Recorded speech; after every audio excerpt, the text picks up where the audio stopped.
But before I get started here, I want to say I appreciate so many of you for subscribing and joining this channel. I make content all year, but the open is my biggest time and when the most new people see my channel. So I appreciate you all for subscribing. If you are new and just finding this video, please hit that subscribe button. It helps me out a whole time, get more opportunities to do more things. 26.2, about to get started here. I usually put an additional clock on the screen, but I feel like you can see the one in the gym. It is in the upper left-hand corner of your screen if you are looking for that. So this is a 15-minute AMRAP for most of us. For the best, yes, this is a faster workout. You can finish it easily under that time cap. I am not the best. I am, your average gym goer. So I am doing an AMRAP here. I'm on those walking lunges, a little bit of a bubble there, but I pull it back together and I get my legs together and keep on moving on the lunges. It's let's go over what 26.2 is. It is in the upper right-hand corner of your screen, and that is 4 times 80-foot dumbbell overhead walking lunges. I have a 20-foot increment here. You can do it in less than that, it says in the rules, but no more than that. So I think most people will be doing it in a 20-foot increment, unless you're in a gym that's too small to do that. But hopefully most people can do it in 20 feet, and that means you do 4 lengths. So that 80-foot walking lunge, what we're doing now. Then we move on to 20 alternating, that's important, dumbbell snatches, 20 pull-ups. Then the 80-foot dumbbell overhead walking lunge happens again. Then those 20 dumbbell snatches. But you move on to chest to bar, and then you do those first 2 movements again for a 3rd time. And it is 20 ring muscle ups. In the announcement, the athlete demoing it assumed it was going to be bar, which makes sense based on everything else we've done in this workout. But it moves to those rings, which I think makes it a little bit more challenging for most people. And it is a 35-pound dumbbell or 15-kilo dumbbell for women, and a 50-pound dumbbell or a 22.5-kilo dumbbell for men. So on these dumbbell snatches now, let me tell you about this workout. Let me tell you, it was grippy. I don't think I was quite feeling it yet here, but I think in the second round is where I really started to be like, oh, it is the grip that is the limiter, at least for me, in this workout, and the ring muscle. But the grip is what you're going to be feeling during the workout, and both heads of the dumbbell have to touch the floor. I got a no rep on that one. You saw I went back into the same arm again. That is key. If you get a no rep, remember these are alternating, so you can't just go to the next arm after the no rep. You have to redo that arm you just got no reps on, and then go to the next arm. Just something to keep in mind. No reps happen. We all get them from time to time. Just accept it and keep on moving on. So we are now into our pull-ups, and I did a set of butterfly/kipping, which is kind of what I tend to do. Kip that first one, get your chin way over, and then move to the butterfly and just kind of chip away. You can even do this in singles. I didn't, but I don't think that's an awful approach if you want to consider it. Just chip away though, just about keeping moving. I did no grips too, which might sound crazy. I washed a pair of grips that now are crappy, and I bought new grips that just got here yesterday, and I just didn't want to risk wearing new grips. So, did it raw. It's not that many reps on the pull-up bar. So you can just sort of chip away. So I chipped away at 20. Now we are going back to that dumbbell for the overhead walking lunges, round 2. And I think this is where I started to be like, the grip might be the limiter here on this workout. I don't know if that's the right term. It's not necessarily a limiter for me because I'm not sure if I'll get a ring muscle up, but it's the thing I have to manage here because I start to feel it a bit. And I will say, the way I approach this workout is I wasn't trying to die on this first round. I wanted, or any of these rounds, right, this first portion of it. I wanted to be able to give a good go at getting a couple ring muscle ups. And because of that, and because I have done a ring muscle up before, I just am inconsistent at them. I wanted to get there with enough juice or gas in the tank to really give a good attempt. So if you know that there's no chance you're going to get a ring muscle up, which I don't think anyone should rule out, right? It's the magic of the open. Try. See if you can do it. See if you can get your first rep.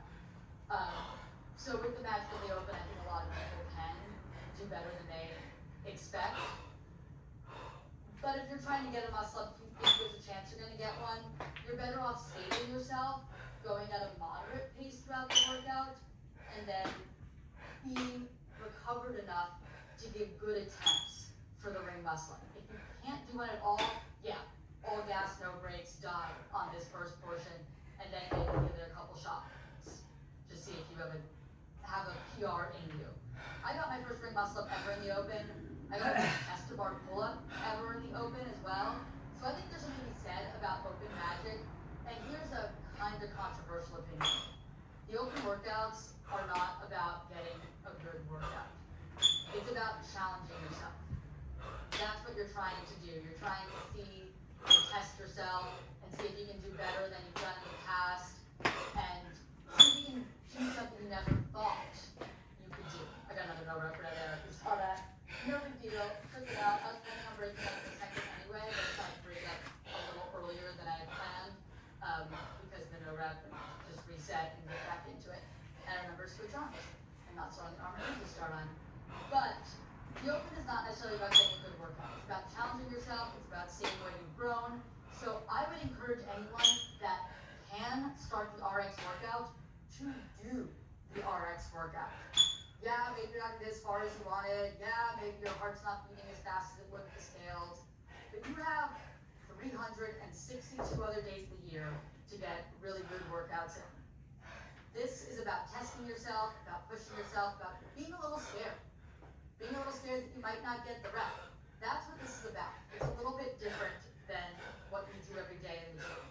And it's supposed to be. So even if you don't think you're going to get very far in the RX, I recommend giving it a shot. You might surprise yourself. It's a chance to surprise yourself. It's a chance to be really proud of yourself and see maybe where you could get. Like in a regular workout in the gym, if it's going to take you 8 attempts to get one chest bar pull-up, yeah, that's probably not smart. Yeah, your coach should probably recommend that you scale it. But this isn't a regular workout. This is where you try to do something you don't usually do. So I recommend trying the RX if you can. When I started CrossFit, it was the first year they had a scaled open, but going into it, we didn't know there was going to be scaled options when I first started. So my approach was always going to be like, do as many RX as you can. If you can start at RX, do it RX. And I'm breaking these up more than I thought I was going to break up the chest bar. Just quick sets of 2s and 3s. Because I want to really save myself to try to get a muscle up. So that was my approach. And we'll see if it pays off. But quick, small sets, hop off, shake out those arms, let yourself recover a little bit, and let that grip recover. Because again, that was like, for me, the big thing. It felt like my arms, my forearms, were filled with blood. They felt hard. So trying to manage that. I don't think I noticed it super much. Well, I definitely noticed it at this point. I was feeling it. I was trying to loosen my grip a tiny bit on that dumbbell, but still hold it overhead. But trying not to death grip it, because that's going to fire up those forearms even more than you already need to. So trying not to death grip, just trying to hold it enough that it stays overhead without dropping on my skull, but not hold it so hard that I'm creating more work on my forearms than it needs to be. So that's my recommendation. But while doing these overhead walking lunges, I did notice that forearm and grip fatigue starting to set in just a little bit on those. And I broke up these snatches a bit more as well, because I had noticed that my grip was becoming more of a factor. Oh, it's not even there yet. We are still lunging. My bad. It just felt long. Sometimes the lunges feel long. In the moment, they actually feel kind of long too, because I wanted to rush a little more, but I also wanted to make sure I stood up in between. I wanted to gather my feet back together most of the time, just to make sure I was, crediting the rep. But you could definitely push the lunges so they can be faster. If you saw those girls in the announcement today, they were running with that with that dumbbell overhead. I am not quite running with it. But again, this is a different workout for your attempting quarterfinals athlete versus your games athlete who is trying to get the best possible score and trying to, maybe win the open or maybe win some money. Like Miriam Von Boer has won a ton of money in the open before. So for someone like that, it is about racing it to go as fast as possible. But I think for most of us, it's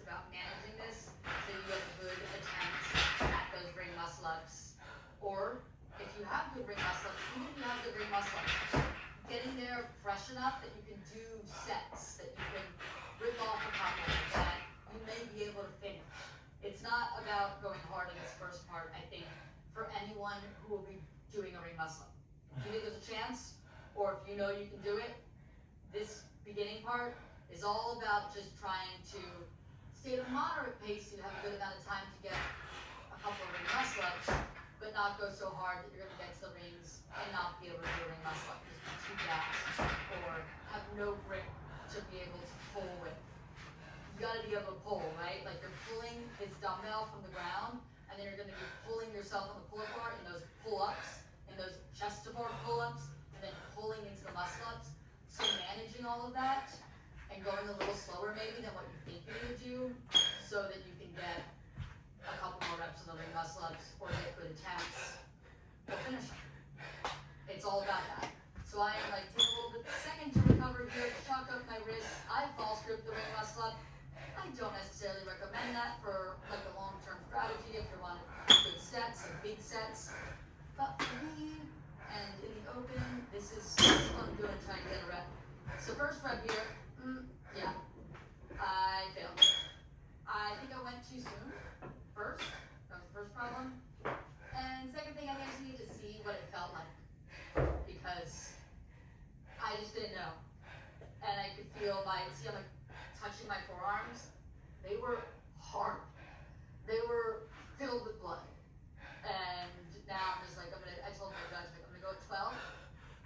So I had like a plan of when I was gonna attack this. And I'm demonstrating how to do ring muscle to myself.